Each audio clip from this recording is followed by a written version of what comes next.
এখানে আছে আমাদের রাজ্জাক সাহেব, যার কথা না বললেই নয়। সে বর্তমানে এখন একটা তার আইডিয়া আছে, সে অনেক উপর পর্যায়ে চলে গেছে। তারই আমরা ছোট ভাগ্নে, মানে ভাই তার বলা যায় না।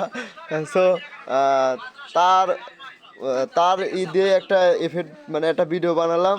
সো আপনারা তার এসে আমাদের এই চ্যানেলে একটা সাবস্ক্রাইব করে দিবেন, পাশেই থাকবেন, শেয়ার করে দিবেন। বিখ্যাত টিকটকার সেই হাফিজুল, যার কথা না বললেই নয়। সো আপনারা কি আর বলবো, দেখেন নিজে চোখে। সো হাফিজুল ভাই, আপনি কি কিছু বলবেন দর্শকদের মাঝে? বলবো না, আপনারা সবাই হৃদয়কে সাপোর্ট করেন, আমি এটুকুই বলবো। সো আমার ভাই বলছে আপনারা একটু সাপোর্ট করে দিবেন। আর তার একটা আইডিয়া হৃদয়কে আছে, একটু সাপোর্ট করে দিও। আপনারা কি লেখা লাগবে আইডি? তোমার নাম? আঞ্চলিক গান 999। এই এই চ্যানেলে ই করবেন, তার আইডি চলে আসবে। সো আজকের মতো এই জায়গায় বিদায়। আজকের ভিডিও দুইটা চ্যানেলের লোককে নিয়ে। সো আজকের মতো বিদায়।